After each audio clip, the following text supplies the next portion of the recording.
Le conservatoire du littoral est chargé de préserver le littoral français. Pour ça, il a un mode d'action très particulier, c'est l'acquisition foncière. Et par cette acquisition foncière, il est chargé de contribuer à la préservation du tiers sauvage, du tiers naturel du littoral français. Donc, qui dit préserver dit pouvoir agir ensuite, donc il acquiert et ça lui permet de réaliser des choses, donc de protéger activement, de mettre en place des programmes d'aménagement et aussi d'accueillir le public tout en préservant la capacité du patrimoine. Donc quand je parle du patrimoine, c'est au sens large, c'est bien évidemment la faune, la flore, les écosystèmes, mais c'est aussi le paysage. Et qui dit paysage, dit sur des sites comme celui-ci, dit les phares. Donc on a d'autres monuments qui peuvent être intéressants pour le Conservatoire du littoral, mais ici on est sur vraiment le Cap Fréhel avec ces deux phares. Depuis 2010, le gouvernement a sollicité le conservatoire dans un programme de transfert des phares pour une raison patrimoniale. Donc, bien évidemment, les phares et balises restent notre partenaire principal, puisqu'il ne s'agit pas d'éteindre les phares, hein, il s'agit bien au contraire d'assurer la continuité de la signalisation maritime. Ça, c'est le rôle des phares et balises. Et quand, par exemple, un phare est transféré au conservatoire, la première chose qui est faite, c'est une convention de partenariat à long terme, puisque c'est autant que le souhaitent les phares et balises.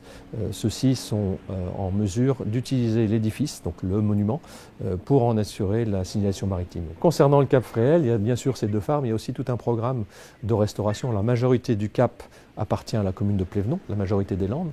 Le conservatoire est propriétaire de petites enclaves privées à l'extrême pointe. Et un des projets à venir qui est en cours, c'est la transformation de l'ancien restaurant en belvédère. Et ce belvédère permettra, en toute sécurité, de découvrir la faune particulière, notamment la colonie d'oiseaux marins qui est sur site.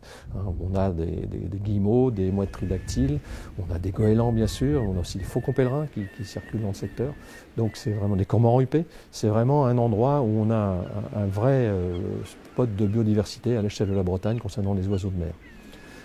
Une autre particularité, c'est la restauration de la lande. On est sur une lande atlantique avec des ajoncs, avec de la bruyère. Et bien évidemment, notre objectif, c'est de contribuer à ce que cette lande puisse se régénérer en permettant toujours au public de venir, mais au public de circuler sur des chemins plus confortables, ce qui va éviter ce phénomène de dispersion du public et d'érosion de la lande. Donc ça, ce sont les deux grandes actions en cours, à la fois la préservation du patrimoine paysager.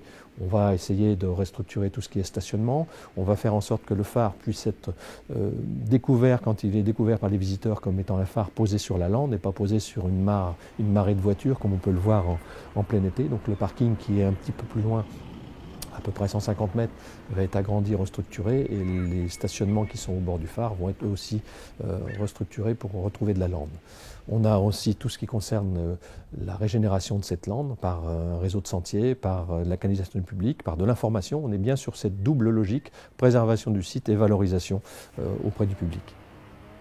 Le développement durable, le conservatoire est tombé dedans quand il était petit, tout simplement parce que c'est notre logique de bon sens, c'est-à-dire on protège le patrimoine, mais aussi on l'ouvre pour le valoriser. On n'est pas sous la mise sous cloche, mais on est sur vraiment la logique de préserver pour que ce soit utilisable maintenant et dans le futur. On est vraiment sur cette logique-là. Les phares, bien évidemment, on pourra les découvrir. Les sites, ils ne seront pas fermés. On cherche toujours à concilier la visite avec la préservation du patrimoine. Les oiseaux, c'est pareil. On va chercher à mettre en place un belvédère qui permettra de les voir sans les déranger, et ainsi de suite. On est sur une simple logique de bon sens qui préserve une ressource qui est du patrimoine.